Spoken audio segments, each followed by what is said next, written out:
श्री ज्ञानेश्वरी प्रवचन अध्याय क्रमांक 13. मनुष्याला जर ज्ञान प्राप्त करायचं असेल तर त्याच्या ठिकाणी शुचित्व पाहिजे, शौच पाहिजे. शौच शब्दाचा अर्थ आहे पवित्रता. कारण ज्ञान हे पवित्र आहे. जगामध्ये ज्ञानासारखं दुसरं काहीच पवित्र नाही असा गीतेत श्लोक आलेला आहे. नहि ज्ञानेन सदृशम पवित्रमिह विद्यते तत्स्वयं योग संसिद्ध कालेनात्मनि विंदते. जगात ज्ञानासारखं काहीच पवित्र नाही, ज्ञानासारखं काहीच शुद्ध नाही. मग असं ज्ञान जर आपल्याला प्राप्त करून घ्यायचं असेल तर आपण सुद्धा काय झालं पाहिजे? शुद्ध झालं पाहिजे. आपण सुद्धा काय झालं पाहिजे? पवित्र झालं पाहिजे. म्हणून शौच आपल्याकडे सगळीकडे सांगितलेलं आहे. योग करताना सुद्धा यम आणि नियम सांगितले. 5 यम सांगितलेत, 5 नियम सांगितलेले आहेत. ते नियम सांगत असताना पहिलाच नियम शौच आहे. शौच, संतोष, तप, स्वाध्याय आणि ईश्वर प्रणिधान हे 5 नियम तिकडे सांगितलेले आहेत. म्हणून शौच हे खूप महत्त्वाचं आहे. शौच म्हणजे काय? पवित्रता. पवित्रता असली पाहिजे. एक पवित्रता आहे बाह्य पवित्रता आणि एक आहे आंतर शौच. बाह्य शौच सांगत असताना आपण विचार करून आलो, स्नान करणं, त्याच्यानंतर माती असेल, पाणी असेल त्याने येणारी पवित्रता आहे. किंवा बाह्य शौचामध्ये कर्माने होणारी शुद्धता सुद्धा बाह्य शौचामध्ये सांगितली. बाहेरी कर्मे क्षाळला भीतरी ज्ञाने उजळला. म्हणजे बाहेरचं जे शौच आहे ते कर्माने होणारं शौच बाहेरचं शौच आहे. उपासनेने होणारं शौच सुद्धा बाहेरचं शौच आहे, पवित्रता आहे. म्हणून बाहेरची शुद्धता असली पाहिजे आणि आतली शुद्धता असली पाहिजे. बाहेर अशुद्ध कशामुळे होतं? बाहेर जर आपण शौच पाळलं नाही त्यामुळे शरीर अस्वच्छ होतं. स्नान केलं नाही किंवा लघुशंकेला गेला किंवा आणखीन काही कुठे गेला आणि अशौच पदार्थाशी संबंध आला तर त्या अशौच पदार्थामुळे हे बाहेरचं आपलं शरीर अशुची होतं. चुकीचं खाल्लं, चुकीचं प्यालं, चुकीच्या लोकांशी संबंध ठेवला तरीसुद्धा माणसाचं मन काय होतं? अशुद्ध होतं. आणि म्हणून बाहेरची शुद्धी करण्याकरता सुद्धा महत्त्वाचं सांगितलेलं आहे. योगसूत्रामध्ये एक सूत्र दिलेलं आहे. शौच कशा करता पाळायचं त्याच्याकरता ते म्हणतात, योगसूत्रकार पाणिनी म्हणतात, पतंजली म्हणतात, शौचात स्वांग जुगुप्सा परई असंसर्गः. शौचाचं जर पालन केलं तर स्वांग जुगुप्सा म्हणजे आपल्याला आपल्या शरीराविषयी जी आसक्ती आहे ती कमी होते. कशामुळे? शौच पालनामुळे. आणि परई असंसर्गः दुसऱ्या वस्तूचा आणि आपला संसर्ग होत नाही शौच पालन केल्यामुळे. म्हणून शौच पालन महत्त्वाचं आहे. आपण जर पवित्र आचरण केलं, आपण जर शुद्ध राहिलो तर त्या ठिकाणी अशुद्ध वस्तूचा आणि आपला संबंध येत नाही. अशुद्ध वस्तूच्या संपर्कामध्ये येणारी अशुद्धता आपल्यामध्ये प्राप्त होत नाही. अहो, नुसतं अशुद्ध जागेवरून जरी गेलं तरी माणसाच्या मनात विकल्प येतो. रामायणामध्ये गोष्ट आलेली आपण नेहमी सांगतो. एका जागेवरून जात असताना सीतामातेच्या मनामध्ये विकल्प आला. म्हटले, माझ्या प्रभूंना वनवास प्राप्त झालेला आहे म्हणून ते वनात आलेले आहेत. त्यांची मी धर्मपत्नी आहे, मी वनात आलेली आहे. पण हे लक्ष्मणजी कशा करता वनात आले असतील? यांचा काही चुकीचा उद्देश वनात येण्यामागचा तर नाही ना? असा विकल्प सीतामातेच्या मनात आला. बरं, भगवान लक्ष्मण महाराजांच्या मनामध्ये असाच विकल्प आला. देवाला वनवास प्राप्त झालेला आहे, त्यांच्या धर्मपत्नी म्हणून सीतामाई आले, ठीक आहे, पण मला कशाला त्रास? झोप नाही 14 वर्ष, आहार नाही 14 वर्ष. पण थोडीशी अंतर चालून गेल्यानंतर दोघांच्याही मनातला विकल्प गेला आणि मग विकल्प गेल्यानंतर पश्चाताप झाला दोघांनाही. आणि दोघं प्रभू रामचंद्रांच्या पायाजवळ आले, म्हटले, देवा, आमच्या मनात असं कधीच आलं नाही, यायला नाही पाहिजे, आज का आलं? कारण काय? भगवान प्रभूंनी सांगितलं की तुमचा दोष नाही, आपण ज्या जागेवरून चालत आलो त्या जागेचा दोष आहे. या जागेवरती सुंद आणि उपसुंद नावाचे 2 राक्षस मरण पावलेले आहेत. त्या जागेमुळे माणसाच्या मनात विकल्प निर्माण होतो. म्हणजे काय? बाह्य वस्तूंचा, व्यक्तीचा, जागेचा, पदार्थांचा आपल्या मनावर परिणाम होत असतो. म्हणून खात असताना विचार केला पाहिजे, आपण कोणाचं अन्न खातोय. आता साधकाला काय एवढा विचार करावा म्हणून सांगितलं, पवित्र ते अन्न हरिचिंतने भोजन, देवाचं चिंतन करून खाल्लं पाहिजे.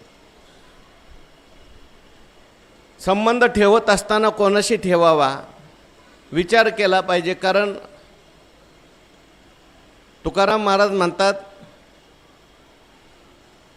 तैसे व्यभिचार्यापासी बैसता क्षणभरी, देखताची नारी मन धावे. बैसता चोरापाशी तैशी होय बुद्धी, देखताची चिंधी मन धावे. मग असं जर असेल तर आपल्याला शुद्धता पाळावी लागते. आणि ती शुद्धता पाळत असताना विचार आपण केला, बाह्य शौच, अंतर शौच. तर योगसूत्रकार आपल्याला सांगतात, शौचात स्वांग जुगुप्सा. म्हणजे आपण जर शौचाचं पालन केलं, पवित्र आचरणाचं पालन केलं, तर या आपल्या अंगाविषयी आपल्याला जुगुप्सा निर्माण होते. किती जरी आपण शौच निर्माण करण्याचा, ठेवण्याचा प्रयत्न केला तरी शरीर परत मलिन होतं का नाही हो? आज आंघोळ केली मग परत शरीर मलिन होत नाही. सकाळी उठल्या उठल्या डोळ्यातून काय बाहेर येतं, तोंडातून काय बाहेर येतं? अहो 2 द्वारातून सतत बाहेर येतं. काय? मलमूत्र म्हणा. कशाकरता सांगितलं की ज्या अर्थी या शरीराला सारखं सुचिरभूत ठेवावं लागतं, आंघोळ करावी लागते. नाही आंघोळ केली तर हे शरीर जे आहे मलिन होऊन जातं. याचा अर्थ हे शरीर कसं आहे? शरीर दुःखाचे कोठार, शरीर रोगाचे भांडार, शरीर दुर्गंधीची थार, नाही अपवित्र शरीरा ऐसे. स्वांग जुगुप्सा, या शरीराविषयी खूप आसक्ती. काही काही लोकांचा पूर्ण दिवस त्या शरीराच्या लालन पालनात जातो. आंघोळीला गेला का 4 तास बाहेरच येत नाही. एवढी जी आसक्ती निर्माण झालेली आहे शरीराविषयी, ती आसक्ती दूर होण्याकरता शौच महत्त्वाचं आहे. शौचात स्वांग जुगुप्सा आणि परैही असंसर्गाहा, म्हणजे इतर वस्तूपासून असंसर्ग राहायचा असेल तर तुम्हाला शौच धारण केलं पाहिजे. पण ते शौच केवळ बाह्य शौच असून चालेल का? ज्ञानोबारायांनी काल आपल्याला सांगितलं, बाहेर खूप केलं आहे, 4 वेळा आंघोळ करतो, बाहेर माळा घातलेल्या आहेत, बाहेर गंध लावलेला आहे, बाहेर आणखीन काय करतो, शिव शिव शिव शिव करतो सारखा, कोणाला शिवत नाही, ठीक आहे. पण अंतःकरणामध्ये जर त्या ठिकाणी विकार भरलेले असतील, रागद्वेष भरलेले असतील, काम क्रोध भरलेले असतील, तर ते शौच उपयोगाचं नाही. ज्ञानोबारायांनी काल आपल्याला सांगितलं, आंतरशुद्ध नसता एरवी तरी पंडुसुता, आंतरशुद्ध नसता बाहेरी कर्म तो सर्वथा विटंबुगा, मृत जैसा शृंगारीला, गाढव तीर्थी नानीला, कडू दुधिया माकेला गोळे जायचा. म्हणून बाह्य शौच तर पाहिजेत, पण ज्ञानोबारायांचे जास्त आग्रह आंतर शौचाचा आहे. मग बाह्यशुद्धी कशाने होईल? बाह्यशुद्धी मृत्युका जळाने होईल, बाह्यशुद्धी कर्माने होईल, बाह्यशुद्धी त्या ठिकाणी उपासनेने होईल, आणि आतली शुद्धी जी आहे ती ज्ञानाने होते. म्हणून आजची जी आपली ओवी आहे,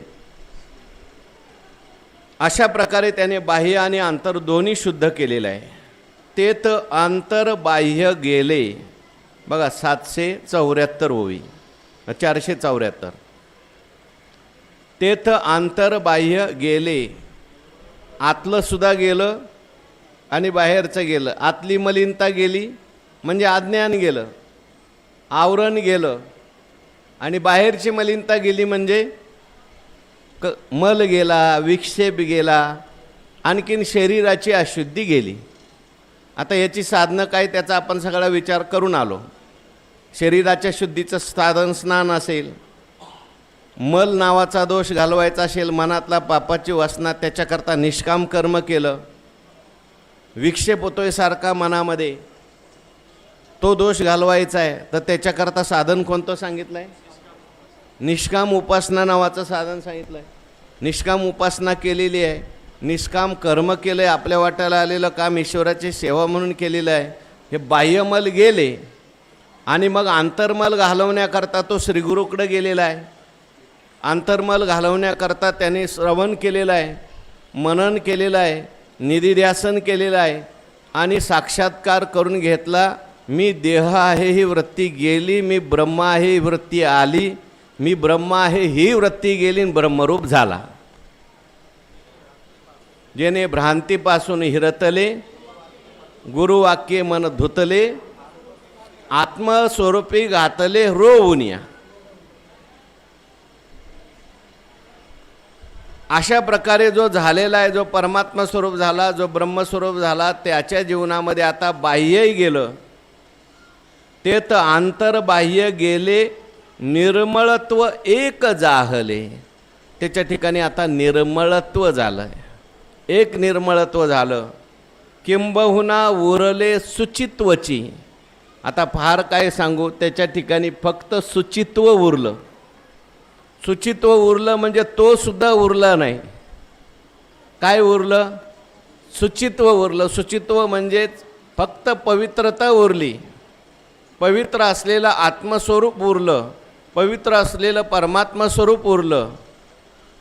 कारण मी देह हे तादात्म्य गेलं आहे, अज्ञान गेले, अज्ञान कार्यवस्तू गेलेले आहेत, म्हणून एक सुचित्व तो आहे, म्हणून तो शुद्ध आहे.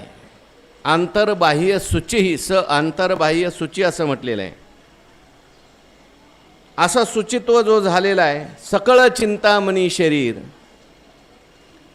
जरी जाय अहंकार समूळ आशा, निंदा हिंसा नाही कपट देह बुद्धी, निर्मळ स्फटिक जैसा.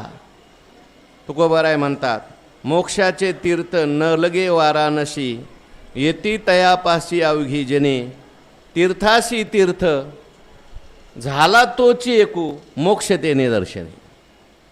असा जो पुरुष आहे, सकळ चिंतामणी शरीर, त्याचं शरीर काय झालं आता? चिंतामणी झालं, चिंतामणी झालं.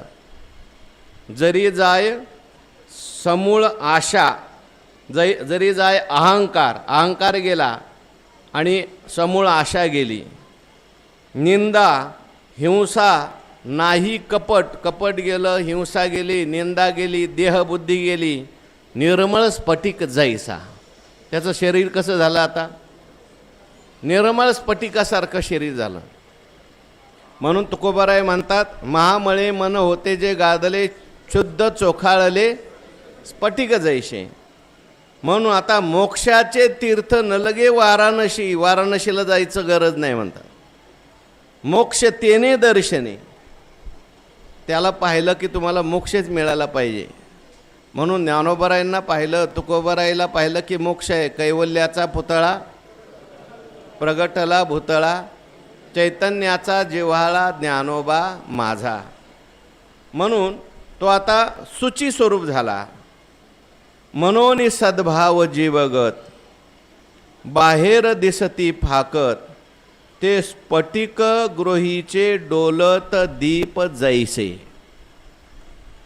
ज्ञानोबरायांना पाहण्याकरता जेव्हा एकनाथ महाराज आले आणि समाधीचा शोध घेत घेत त्या विवरातून खाली गेले, तेव्हा ज्ञानोबरायांचं दर्शन जे नाथ महाराजांना झालं, कसं झालं? दिव्य तेजपुंज मदनाचा पुतळा, परब्रह्म केवळ बोलत असे, परब्रह्म स्वरूप ते दर्शन झालं. कारण त्याच्यात आता अशुद्धी राहिली का काही? बाह्य शौच आंतर शौच सगळं झालेलं आहे. तुकाराम महाराजांचं दर्शन बाह्य दृष्टीने आपल्याला घेतलं, पण ज्यांना ज्यांना यथार्थ दर्शन तुकोबरायचं झालं त्यांनी सांगितलं, तुका वासला मानवी वेशधारी परी तो लीला विग्रही निर्विकारी. अशा पद्धतीचं संतांचं दर्शन निर्मळ स्फटिक जैसा. हो, अगदी हल्लीच्या काळामध्ये सुद्धा होऊन गेलेले मोठे मोठे महात्मे असतील, जोग महाराज असतील, दर्शनाचेनी प्रशस्ती पुण्यपुरुष, त्यांना पाहिलं तरी आनंद वाटत होता. मामासाहेब दांडेकर असतील, त्यांना पाहिलं तरी काय होत होता, आनंद होत होता. कारण निर्मळ शरीर झालेलं आहे, आंतरबाह्य शुची हे प्राप्त झालेली आहे. म्हणून मनोनी सद्भाव जीवगत बाहेर दिसती फाकत. आता आतले जे सद्भाव आहेत ते सगळे बाहेर दिसायला लागले, कारण शुद्ध झालं आणि आतलं जे असतं ते बाहेर सगळं दिसत असतं. आज जर काम क्रोधादी विकार असतील तर ते सगळे बाहेर दिसतात. अंतरीचे धावे स्वभावे बाहेरे धरिताही परी आवरेना.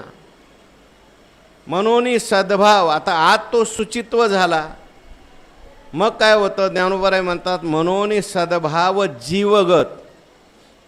त्याच्या आतमध्ये असलेल्या सगळ्या सद्भावना, सद्धर्म, दैवी संपत्तीचे गुण ते सगळे बाहेर दिसती फाकत, सगळे बाहेर दिसतात. अभयम सत्व संशुद्धीर ज्ञान योग व्यवस्थिती दानम दमश्च यज्ञश्च स्वाध्यायस्तपार्जवम दयाभूतेष्वलोलुप्त्वम मार्दवम रीरचापलम तेज क्षमा धृती शौच मद्रोह नातिमानिता. असे 26 दैवी गुण, असे आत असलेले सगळे गुण आता सगळे बाहेर दिसायला लागले. केळीये कापूर झाला परिमळे जाणू आला, आंतरी दीपू ठेविला बाहेरी फाके. ही ज्ञानलक्षणं सांगताना सुद्धा सुरुवातीला ज्ञानोबाने मला वाटतं हेच उदाहरण दिलं आहे. नाना संभ्रमाची आयती स्नेह जैसाई व्यक्ती दर्शनाचेनी प्रशस्ती पुण्यपुरुष. किंवा झाडाचेनी वसंताचे रिगवणे, झाडाचेनी साजेपणे जाणीजे तेवी करणे सांगती ज्ञान. झाडाला फुलं आली फळं आली की समजायचं वसंत ऋतू. तर वसंत नावाचा काय माणूस येतो का? नाही. वसंत आला कशाने ओळखायचं? फुलं आली फळं आली की समजायचं आलाय वसंत. तसं दिसायला लागलं बाहेर शांती, क्षमा, दया, अहिंसा, समजायचं ज्ञान आलेलं इथं, ज्ञान इथं वास करतंय. म्हणून सद्भाव जे जीवगत बाहेरी दिसती फाकतात, ते विस्तार पावतो त्याचा. कशाप्रमाणे? ते स्फटिक गृहीचे डोलत दीप जैसे. पूर्वीच्या काळामध्ये स्फटिक ग्रहीचे डोलत दीप जैसे. एखाद्या स्फटिक ग्रहामध्ये स्फटिकाच्या तावदानात ठेवलेले दिवे, पूर्वीच्या काळामध्ये या लाईट्स नव्हत्या, अशी तावदानं असायची आणि याच्यामध्ये स्फटिकाची असायची, त्याच्यामध्ये दिवे सोडलेले असायचे आणि ते दिवे मधल्यामध्ये कधी कधी हालायचे. पण स्फटिकाचं जर ते असेल, ते काचेचं दिसतंय, ते जर स्फटिकाचं असेल तर दिवा असा स्पष्ट दिसतो, डोलताना दिसतो. आणि ते जर लाकडाचं असेल तर, ते जर खापराचं असेल तर दिसत नाही. आतला दिवा कधी दिसतो? बाहेरचं चकचकीत असेल, बाहेरचं पारदर्शक असेल, बाहेरचं निर्मळ असेल तर आतला दिवा बाहेर दिसतो. पण बाहेरचं जर मळालेलं असेल तर, धुराने मळकट झालेली काच असेल, त्यातून दिव्याचा प्रकाश येतो का? दिवा आहेच का विजलाय? हो, सगळीकडे दिवा आहेच, आत्मरूपी दिवा प्रत्येकामध्ये आहे, परंतु काच कशी आहे? आपली काच धुराने मळकट झालेली आहे का काच स्वच्छ आहे? मलिन झालेली काच असेल तर दिव्याचा प्रकाश बाहेर येत नाही.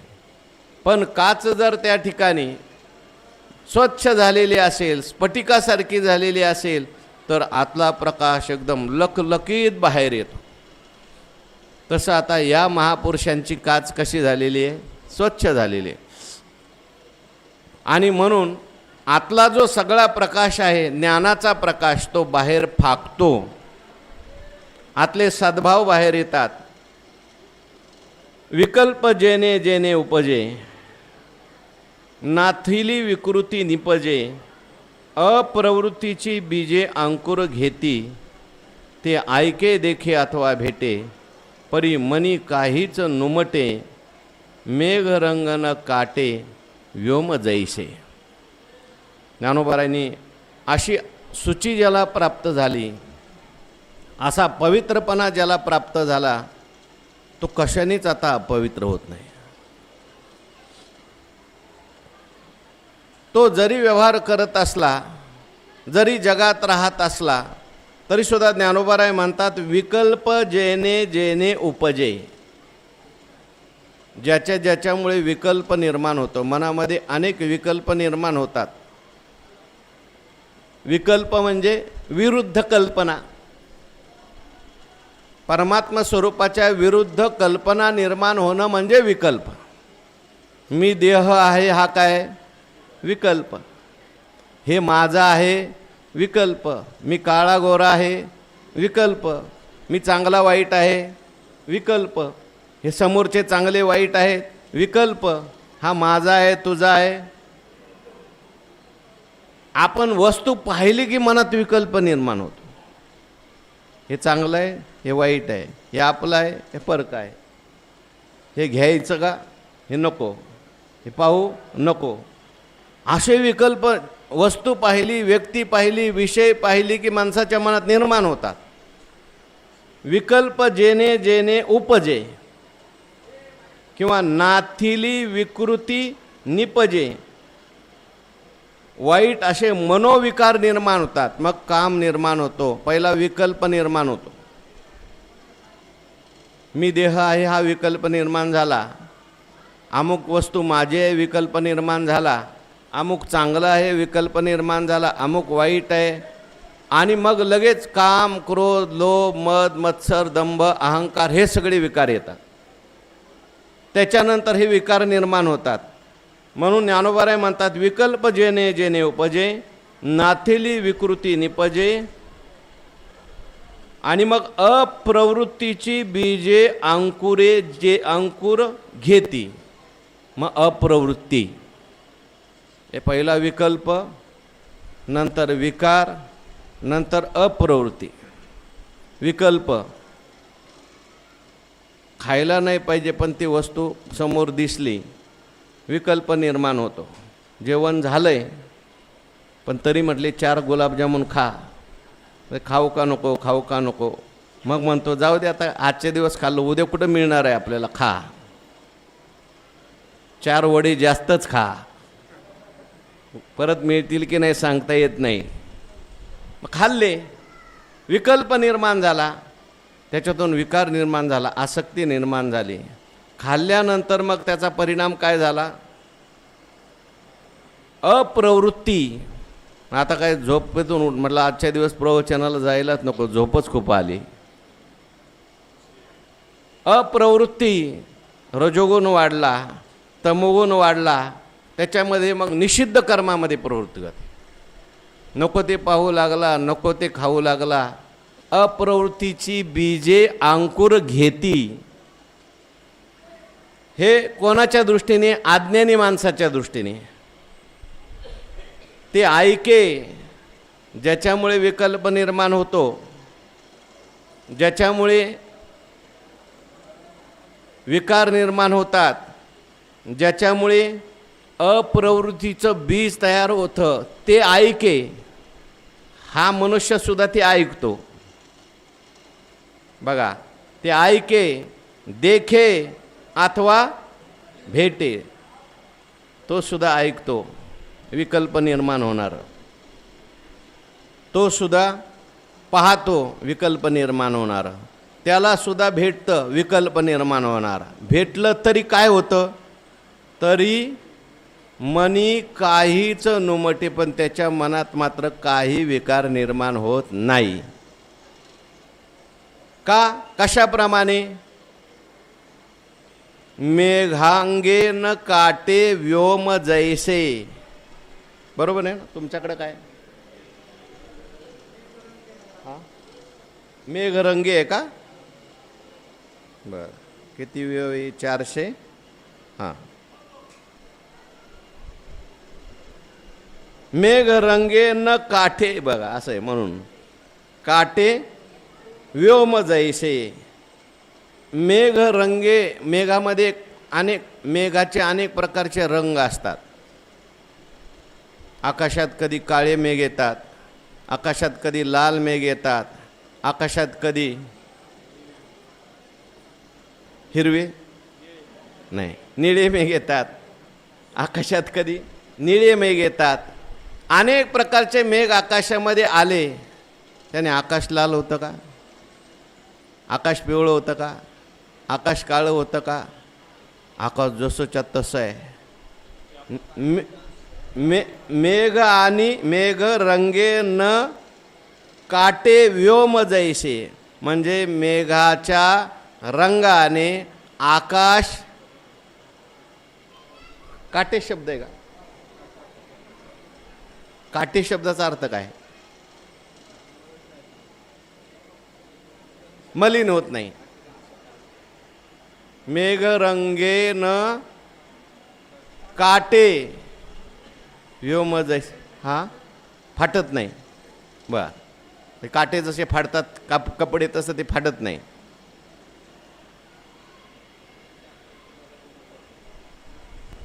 मेघ रंगे न काटे आकाश जैसे. मेघाच्या रंगामुळे आकाश लिप्त होत नाही, आकाश मलिन होत नाही, आकाशामध्ये काही भेद निर्माण होत नाही. आपल्याला त्या ठिकाणी एक ढग आला, काळ्या रंगाचा ढग येतो, कधी कधी असा हत्तीसारखा दिसतो.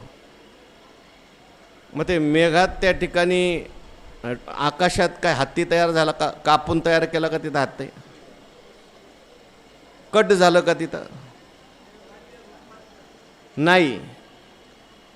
आकाशात मेघ अनेक प्रकारचे आले तरी ज्याप्रमाणे आकाशामध्ये काही फरक होत नाही. आकाशा नलगे लेपू जैसा, ती ओळी पाहिजे. जो निंदे ते नेघे, स्तुती न श्लाघे, आकाशा नलगे, ही ओळी पाहिजे. व्यापक आणि उदास ती ओळी आहे, पण ती बसत नाही पूर्ण. आकाशा नलगे लेप जैसा. आकाशाला लेप लागतो का? हो. किती जरी आकाशावर लेप लावण्याचा प्रयत्न केला का? किती प्रकारचे ढग आले आणि किती प्रकारचे गेले, तीही ऋतू समान. जैसे का गगन, तैसे जयाचे मन सर्वत्र गा. उन्हाळा आला, पावसाळा आला, हिवाळा आला, नाही म्हणले आकाश भिजलं बरं का पावसाळ्यात. नाही, उन्हाळ्यात आकाश जरा तापलं. तसं त्या माणसाच्या जीवनात हे ज्ञानी महापुरुषाचं वर्णन चाललंय. ज्याला शुचित्व प्राप्त झालं त्याचं वर्णन चाललंय. असं शुचित्व ज्याला प्राप्त झालं, जो पवित्र झाला, शुद्ध झाला, त्याच्या जीवनात किती प्रकारचे, तो सुद्धा त्याच्याही जीवनामध्ये ज्यानेमुळे विकार निर्माण होतो त्याला दिसत नाही का? ते ऐके. विकल्प ज्याच्यामुळे निर्माण होतो तेही त्याला ऐकायला मिळतात. त्याला सुद्धा निंदा आणि स्तुती ऐकायला मिळते. आपल्याला निंदा स्तुती ऐकली की विकल्प निर्माण होतो. निंदा मोठकी ऐके, कपाळ धरून टाके, मला तो असा बोलला म्हणून लगेच कपाळ धरून बसला, विकल्प निर्माण झाला. मला तो असाच का बोलला, मला तो तसाच का बोलला. आणि स्तुती ऐकल्याबरोबर फुगून जातो. म्हणजे विकल्प निर्माण झाला आपल्या मनामध्ये. पण त्याच्या मनात विकल्प निर्माण होत नाही. तो म्हणतो जो निंदे ते नेघे.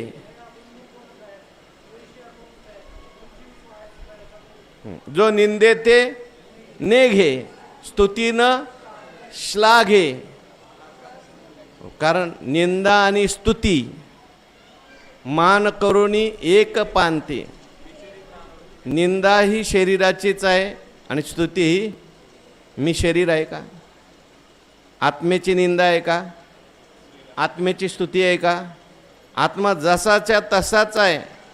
त्यामुळं कोणी निंदा करो, कोणी उलट निंदा केल्यावर त्याला आनंद होतो. का? कारण अनेक गोष्टी सांगितल्यात. एखादी व्यक्ती तुमची निंदा करत असेल ना, तुमचं सगळं पाप त्याच्याकडे जात असतं आणि त्याच्यातलं सगळं पुण्य तुमच्याकडे येत असतं. मग एखाद्याने निंदा केल्यावर आपण आनंदी व्हायचं का दुःखी व्हायचं?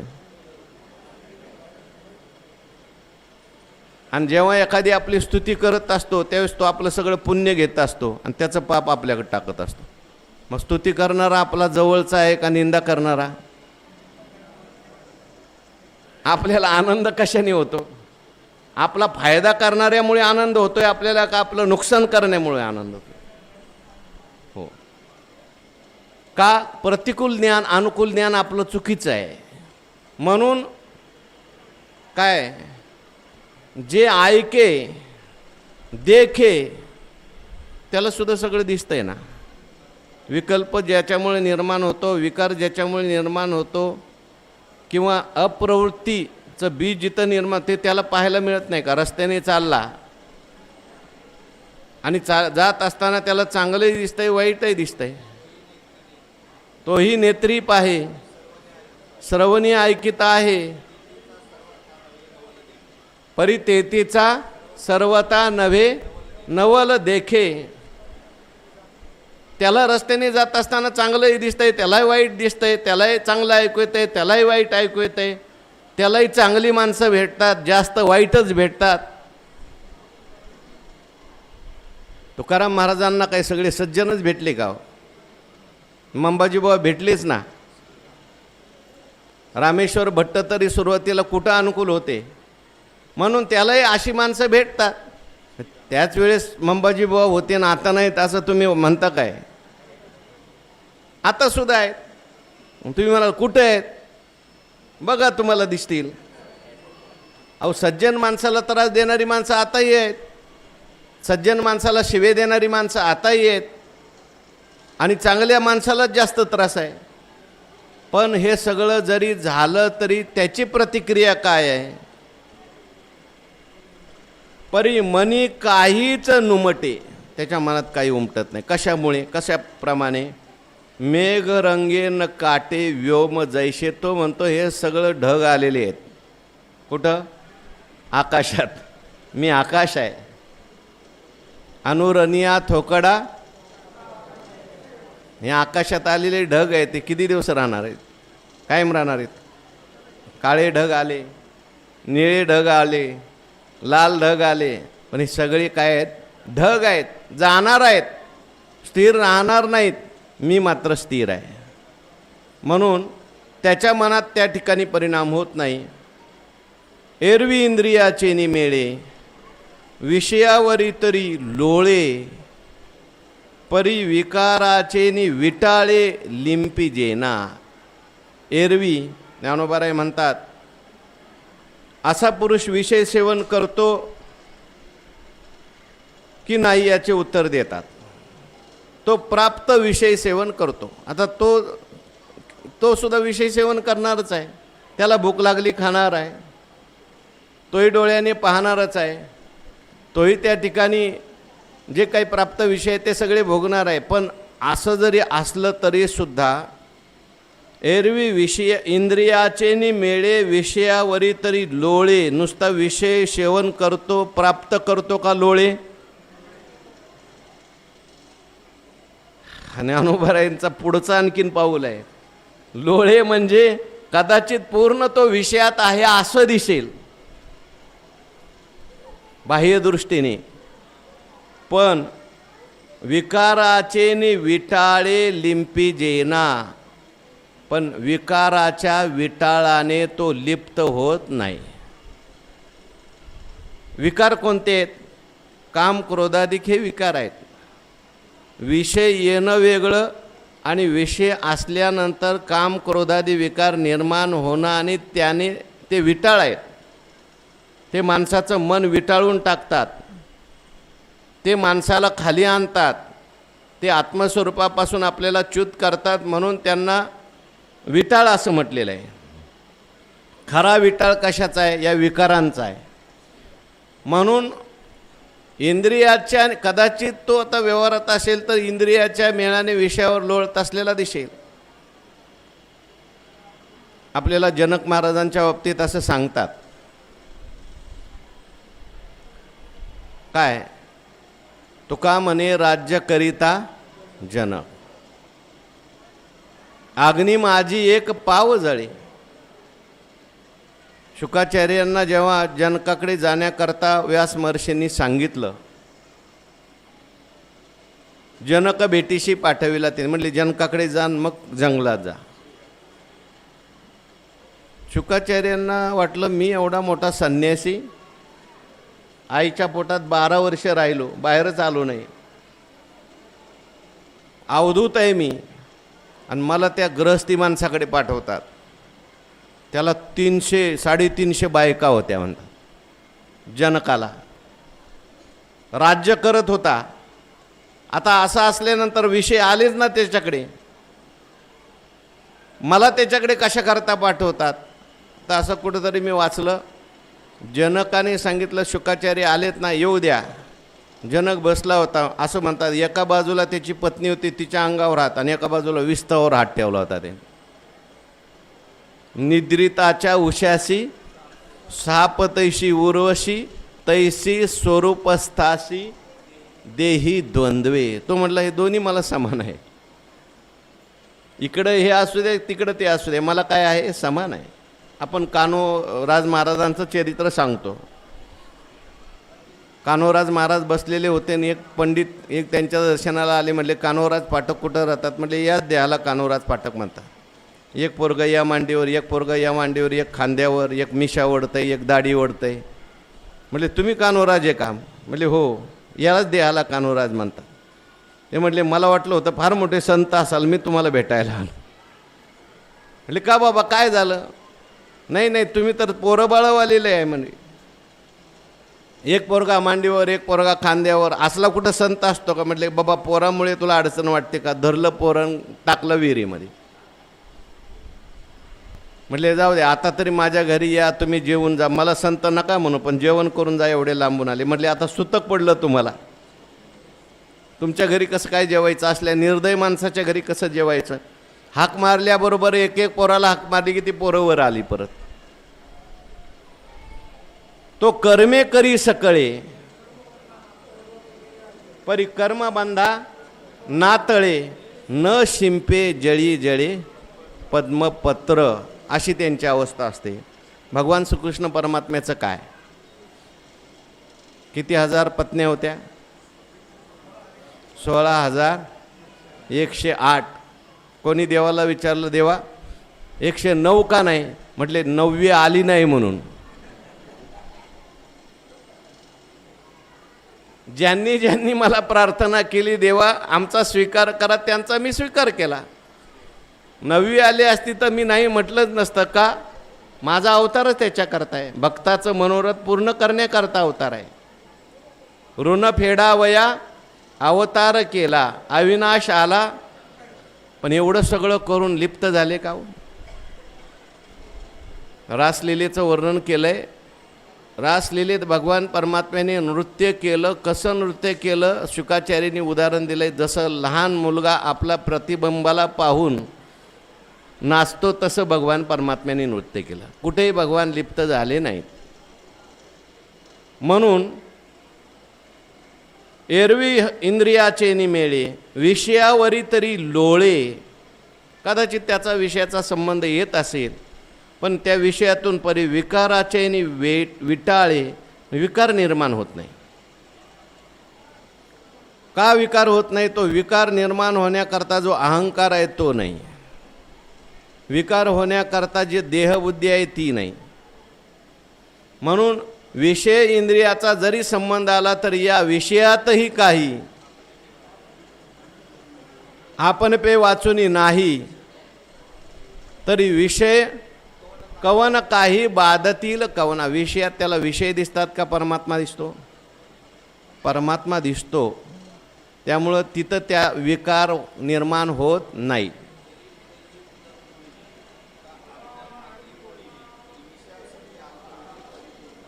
परिपूर्णतो म्हणून तो विषयाने लिप्त होत नाही. विकार निर्माण होतात. तुमच्या आमच्या सामान्य माणसांच्या मनामध्ये लगेच विकार निर्माण. विषय दिसला का विकार, पण त्यांना विषय दिसल्यानंतर विकार निर्माण होत नाही. संस्काराने विषयाचं सेवन जरी दिसलं तरी त्याच्यातून काम क्रोधाधिक विकार राग द्वेषाधिक विकार निर्माण होत नाही. त्याच्याही ताटात गुलाबजामुन टाकले काय तो खात नाही का? खातो. त्यालाही ते गुलाबजामुन बरं गोड लागतात का? त्याला काय कडू लागतात का? गोड लागतात. परत एक आणखीन गुलाबजामुन आणा, कदाचित तो म्हणेलही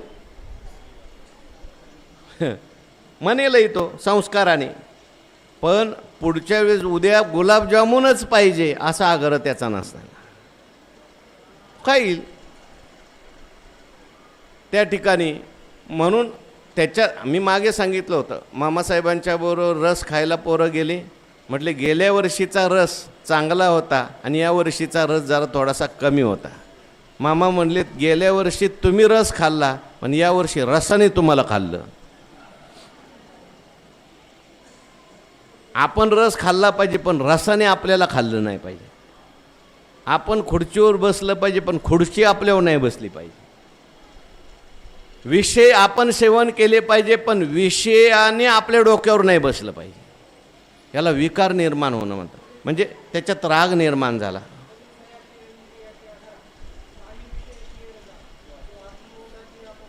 हां हां आता इथं विषयाचे एअर जरा आहेत पण असून सुद्धा त्यात लिप्त होत नाही.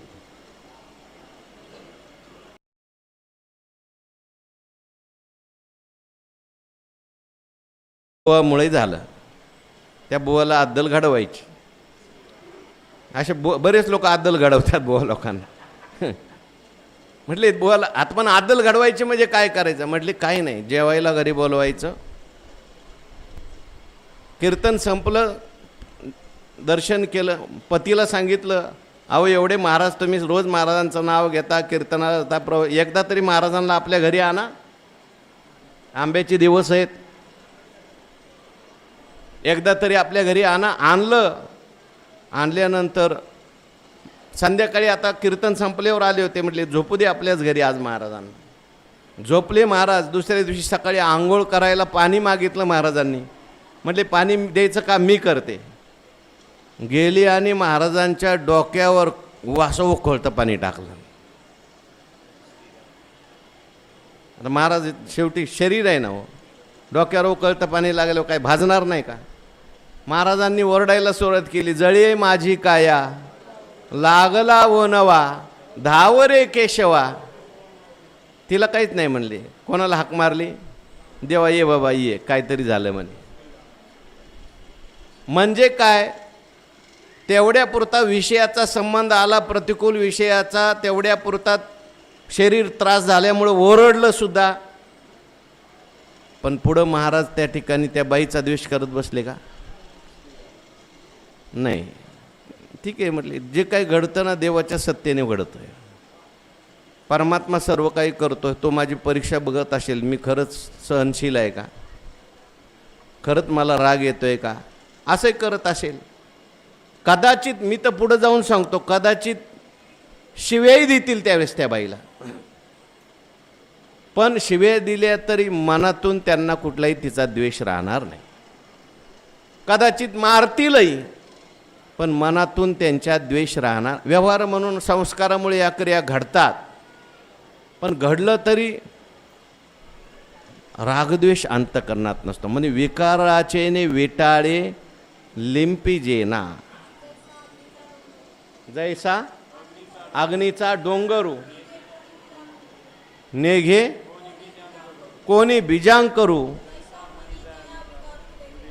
तैसा मनी जया विकारू उदय जेना. तेवढ्या पुरतं मग मनुष्य आपण म्हणतो सुद्धा, बोलतो सुद्धा, व्यवहार असतो. एखादी वेळेस एखादी व्यक्ती चुकली तर हात पण उगारला जातो संस्कारामुळे, पण अंतःकरणात त्याच्या विकार असतोच असं नाही, रागद्वेष नसतो.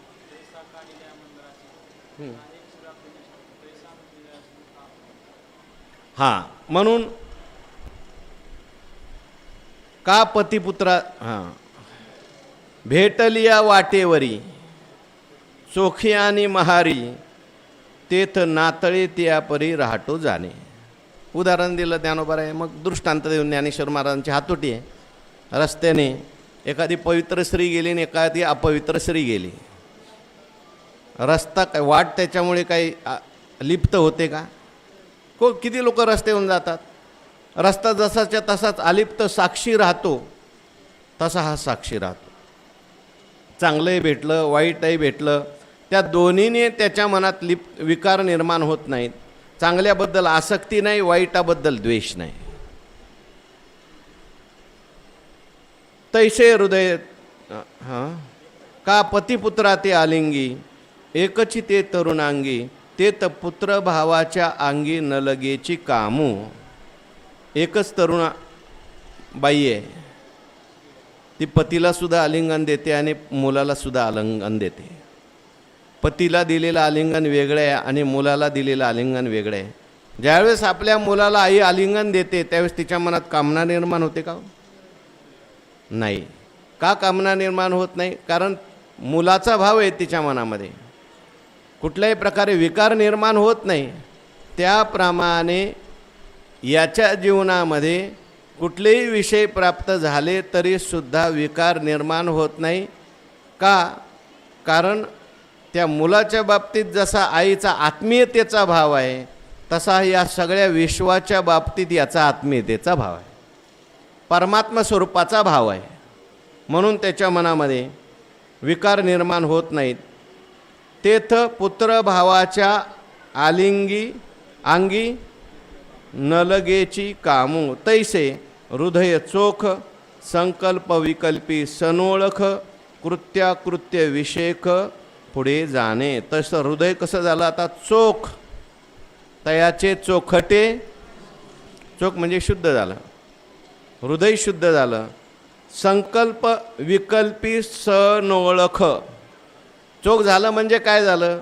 संकल्प विकल्पाची त्याला चांगल्या प्रकारे ओळख झाली. त्याच्या चित्तामध्ये कुठल्याही प्रकारचे संकल्प विकल्प निर्माण होत नाहीत, असं त्याचं हृदय झालं. संकल्प विकल्प निर्माण झाले तरी त्याने तो लिप्त होत नाही. हां, उघडे बुद्धी मागीलकडे उगेची बैसे. संकल्प विकल्पाचे लुगडे सांडूनी मन उघडे. हे लुगडे. संकल्प विकल्प काय आहे? लुगडं म्हणजे आपण नाही, लुगडं वरून असतंय, अंगरक्षण करताय. पण एक जण म्हणला लुगडं फाटलं मी मेलो, असं कधी होईल का? अहो ते लुगडंच आहे ना. हां हां, म्हणून संकल्प विकल्पी सनोळख. आणि मग संकल्प आणि विकल्प याची त्याला व्यवस्थित ओळख झालेली असल्यामुळे कृत्याकृत्य विषेक पुढे जाणे. कृत्य आणि अकृत्य विशेष रूपाने तो जाणतो, कारण संकल्प आणि विकल्प त्याला नीट कळले. संकल्प विकल्पाचा कृत्याकृत्य विशेषाशी संबंध आहे. ओवीमध्ये सुद्धा, ओवीतल्या ओवीत सुद्धा खूप संबंध आहे. पहिल्याचा दुसऱ्याशी, दुसऱ्याचा तिसऱ्याशी, तिसऱ्या चरणाचा चौथ्या चरणाशी संबंध आहे. जन्यजनक भाव आहे. म्हणून संकल्पातून कृत्य निर्माण होतं, विकल्पातून अकृत्य निर्माण होतं.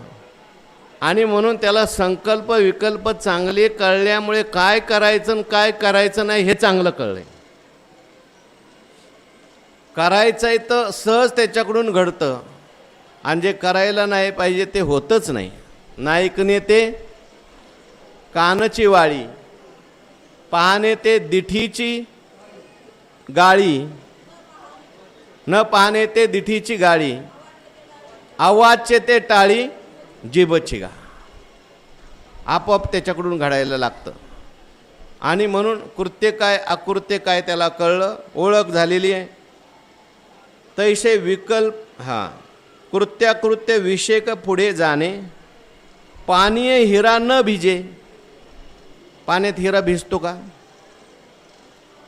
पाण्यात हिरा भिजतो? हरी महाराज, पाण्यात हिरा भिजत नाही. आणखीन आंधळी हरळू न शिजे.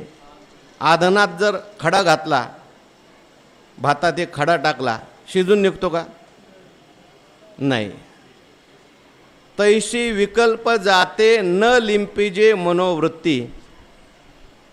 तसं पाण्यात जसा हिरा त्या ठिकाणी भिजत नाही, तशी त्याची मनोवृत्ती अनेक प्रकारचं संकल्प विकल्पाचं पाणी असलं, विषयाचं पाणी असलं तर त्यात भिजत नाही, अलिप्त राहते. आधनी हरळू न शिजे. आधनात ज्याप्रमाणे दगड शिजून निघत नाही, त्याप्रमाणे त्याचं मन जे आहे त्याचं दगडासारखं झालं, म्हणजे निर्विकार. हिऱ्यासारखं झालं, निर्विकार, निर्विकल्प.